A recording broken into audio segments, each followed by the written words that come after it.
Good morning, ladies and gentlemen. Just going to continue on with my story. Where I left off, I'm still at the Beacon.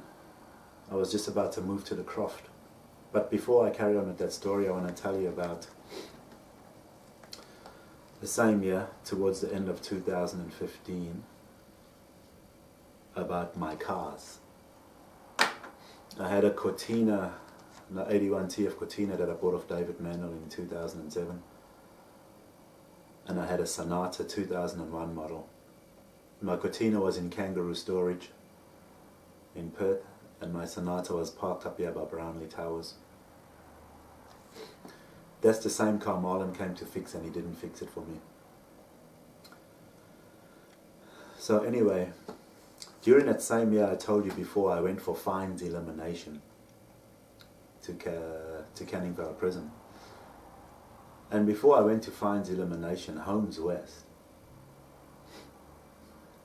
they had busted the barrels of my car, the ignition barrel, the door barrel, and the boot barrel, to move my car. So they practically destroyed my car. And it was sitting out the front there by the car park. Now they done this all to me on purpose, I now realize. If you ask Chris, the guy that runs HOMESWEST there, see what he's got to say about it. So they destroyed my car. When I came out of jail a week later, my car was gone. I don't know what happened to my Sonata 2001 model car. It disappeared. So they've also taken my car. It just disappeared. That's besides the usual everything, my jobs, investments, my kids, my career, my everything. They fucked my car up, and after I came out of jail, it's gone. My Cortina, because of work, I was having a hard time keeping it in storage and paying the bills. So finally, my brother always wanted that car, and my brother, he never wanted to do it up together with me. He always wanted it for himself, and I thought it was a bit selfish. And I didn't want to part with that car because I had plans for it. Twice in the last 6 years before 2015, child support ripped me off $16,000, and I had to move caravan, which cost me $8,000. So every time I had money to do up my Cortina, I had to spend my money on more responsible things. So my Cortina had to wait. So my brother never ever wanted to do it up with me. So finally I was having problems keeping my Cortina. And finally I went with my brother one day. We went to kangaroo storage there in town. And we were all smiling and laughing, you know, and he ended up hustling it off me for no money at all. I think it was like $100 or something, bro. With a smile on his face. So finally it was hard for me to part with my car, but I was in dire straits and I had to part with it. So I finally gave that car to my brother, my Cortina.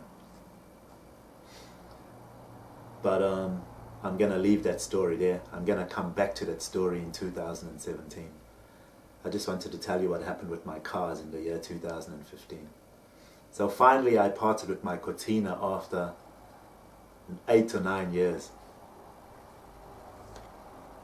I didn't want to part with that Cortina, but I'll tell you what happened in 2017.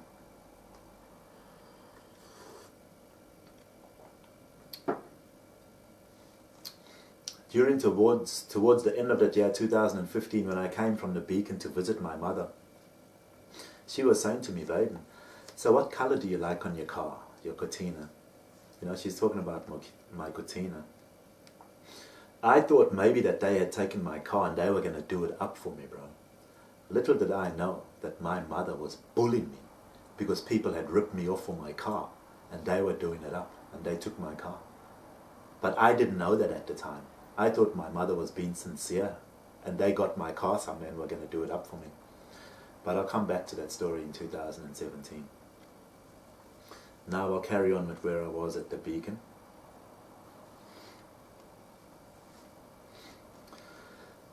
I was at the Beacon beginning of 2016. Had a great day. I went to the beach.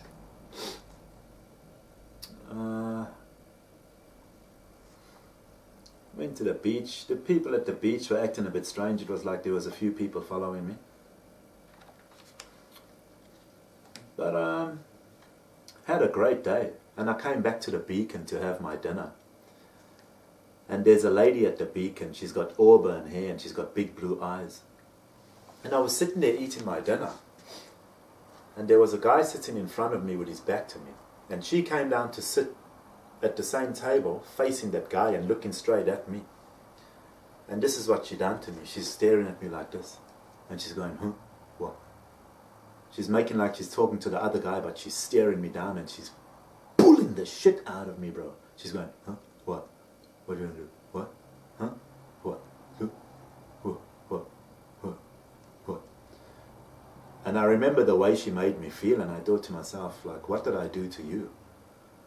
I had such a good day and she came to bully me. And I didn't realize that this is what people were doing. They were trying to depress me and make me anxious, and they just destroy my life by making me miserable. This is the employee that works at the Beacon, at the Salvation Army. She was another one that was bullying me. She was just sitting there going, huh, what, what, staring at me, huh, what.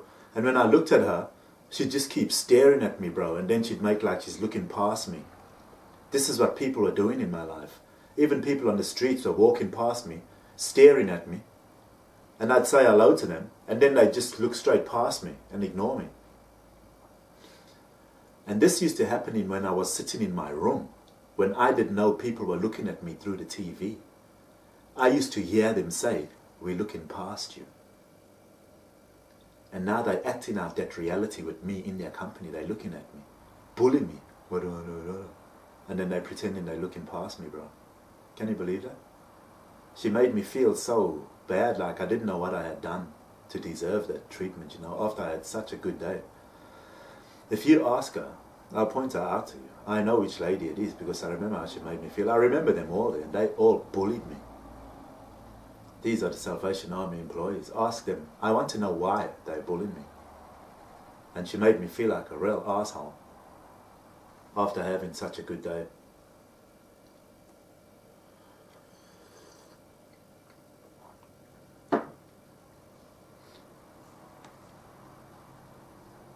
When I used to go do my laundry, they had a laundry room there. All these washing machines and dryers. There was always someone's dirty laundry, socks and panties and all that kind of shit. And there was cameras everywhere in the room. Now they were bullying me about that because they say I'm a panty thief, or I like panties and I'm a pervert and that kind of stuff. They were actually bullying me, leaving all that stuff there and watching me. Ask them, they'll tell you it's true. The TV there, because the TV was talking to me now. So I'm like, what the hell is going on here? So I grabbed a screwdriver, I took the fucking TV apart. I ripped that fucking TV apart and I'm looking now. I know a little bit about electronics, but not enough. And I can see a couple of wires that look like they're not supposed to be there and this and that. And I'm like, hey. You know, because people can see me through this fucking TV. And they're talking to me, communicating to me through this TV as well. Besides technology. Some other kind of technology. And I couldn't figure it out. So I left the TV there with all the screws out and everything. And I had also taken the light cover off the lights because the lights were flickering and my eyes were really sensitive. So my eyes were getting sore watching the TV, and the TV was flickering really fast. And I realized that the TV was flickering fast on purpose. They were trying to make me look like a junkie because they're looking at me from the TV. So they got the TV moving like this. They were also trying to give me epilepsy to see if they could evoke an epileptic fit out of me, bro, by moving the TV fast and making it go fast like that. That's besides trying to give me a headache, migraines, and make me tired. That's what they were doing. If you ask them, put them on a lie detector test, they'll tell you this is true. They were bullying me. So Lisa ended up kicking me out for taking the light cover off the lights. I just tried to see if it would make my eyes better. And she ended up kicking me out. I was like, really? You're going to kick me out for the light cover? All you do is take the light cover and snap it back in place. That's it. Let me just see if my camera's on.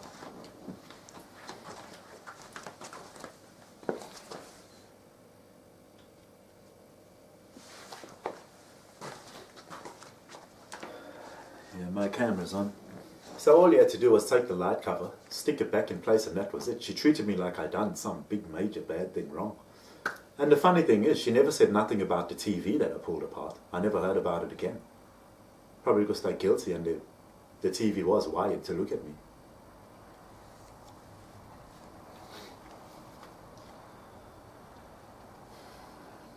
So now by this time, I'm wearing this, I've got a big ass bushy beard. I'm not even worried about my look.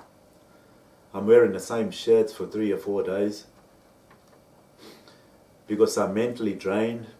I'm emotionally drained. I don't know why people are treating me bad and why everybody's treating me like such a prick at this time.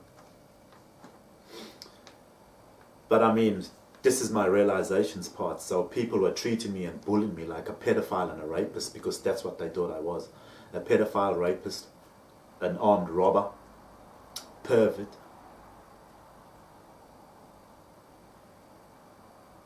Peeping Tom.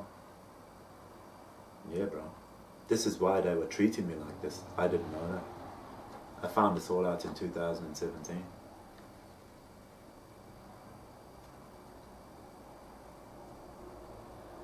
People were following me around on the bus, bro.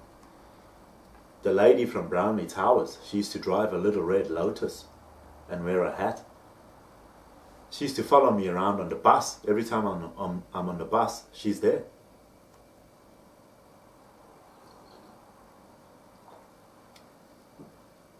People are stepping in my way. The buses are stopping this far from the curb, bro. On purpose, to bully me. Ask TRANSPERTH. Ask the people in charge, the hierarchies of control. The buses used to stop this far away from the curb. And they could see I've got a walking stick. And they wouldn't even put the bus down, the hydraulics down, for me to step off the bus, bro. They didn't give a shit. They were deliberately stopping this far away from the curb so I can step that far down. This is before my operation. They were doing the same thing after my operation. So now let me tell you this story, my man, my friends.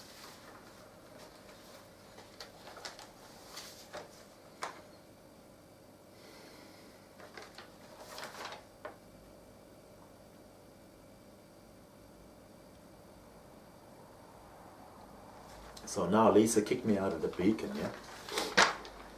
So I went to see a girl named CASSIE. She works there by TRANBYS. Nice girl. But this was the problem. They were all nice and smiling to my face. But they were stabbing me in my back. Because they didn't give a shit about me because they thought I'm a piece of shit in society and a rapist.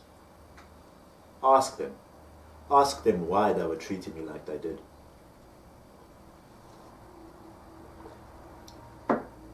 They've got a job to serve the people without getting personal about anybody.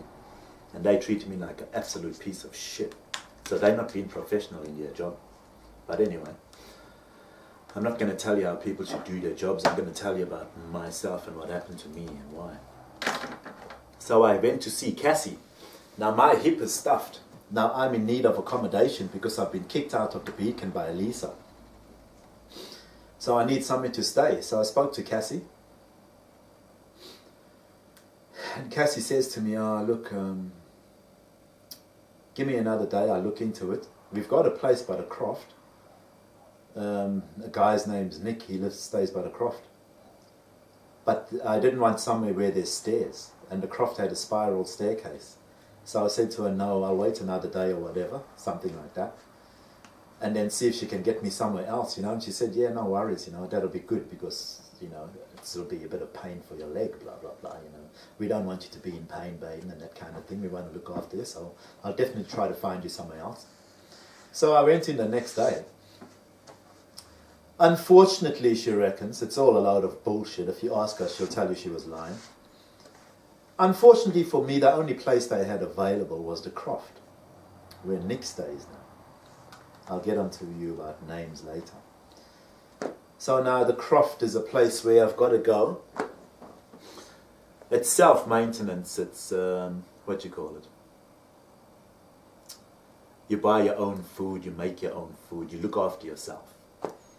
basically, but it's got upstairs and downstairs. Now my hip is fucked apparently with avascular necrosis, but that's not the case. The system has fucked my hip up. They've been bullying me, making my life hard, and now they don't give a fuck. They've sent me to the CROFT, where I've got to walk up a spiral staircase, and the spiral staircase, in the middle of it, the stairs are really small, so you've got a chance of slipping over and busting your hips or falling down the stairs.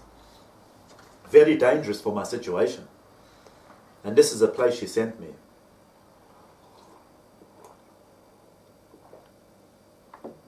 Now, I didn't know why at the time they sent me to the CROFT. But do you know why I got sent to the CROFT? You know how with Craig and Rob, everybody's metaphorically playing out my private life in front of me?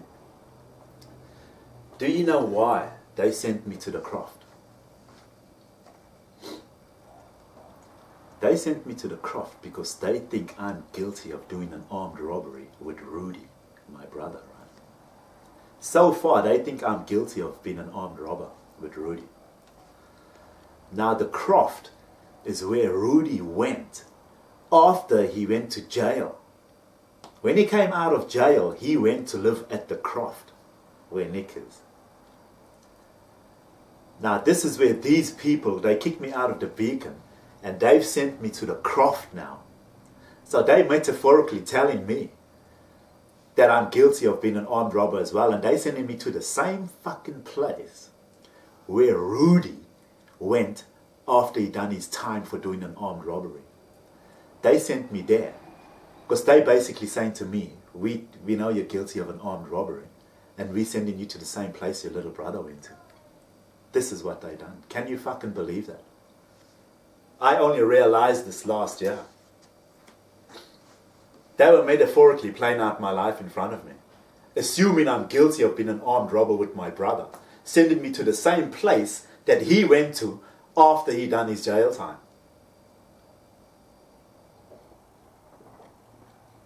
Can you believe this, mate? They had other places to send me. They were bullying me because they think I'm guilty of being an armed robber because of my version of the story. But they don't know the true version. I've told people the true version. So this is why they sent me to the CROFT, bro. If you ask these people, ask the people in charge, the hierarchies of control, put them on a lie detector test and ask them, and let's see who's telling the truth. I'm 100% right, I know it. And they all guilty of bullying me and treating me with impunity. And that's illegal. You can't do that. You can't treat me with impunity for no good reason at all, based on false accusations and assumptions. And you work for a government system to help people and protect people. And you bully me with impunity. That's disgusting. So this is why they sent me to the CROFT, bro. Now I'm staying at the CROFT. I got to walk upstairs and downstairs. The TV is bullying me. It's wired with technology to bully me.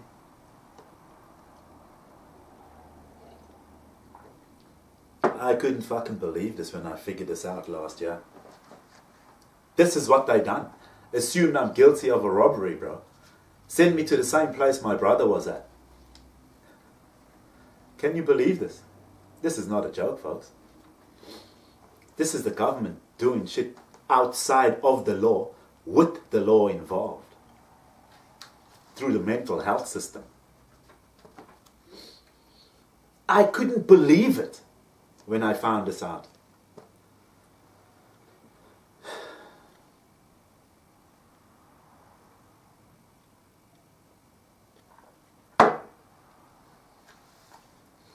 Everybody knows me. I don't know why. Everybody's acting like they know me. I don't know why. I don't know how I've been exposed or exploited. But everybody's acting like they know me. And they're treating me with impunity, and they're treating me like an asshole. And I'm lost at this time in my life. I don't know why people are treating me bad. I don't know why my family's disowned me. Everybody's treating me so I can feel disconnected from the world and the people in it, even my own family. People are following me around on the bus. That girl from Brownley Towers was following me around. She drives a little red Lotus. Ask her. She came to speak to me one time and she ignored me and she spoke to my dog. This is how people are treating me with impunity. They were talking to my dog and not me on purpose because they say I'm a dog and they're basically saying the dog's better than me. Ask her. Put on a lie detector test. They'll fucking fail miserably. This is not about showing people up. This is about the truth of how people treated me like a piece of shit with having no valid reasons at all.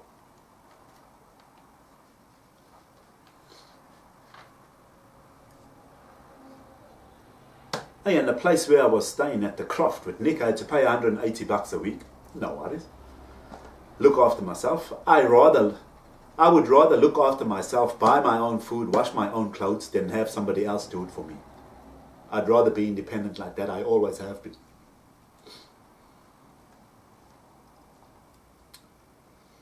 Now the guys that were staying there, see, I was playing my guitar.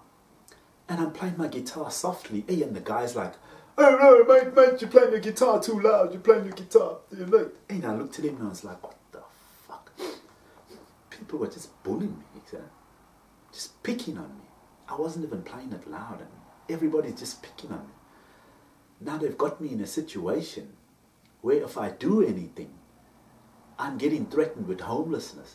So if I do anything or stand up to that guy, I'm going to get kicked out and then I'm going to be on the streets. So they've got me trapped in a situation, entrapment, you know what I'm saying? And this is by the people, the homeless people and the system that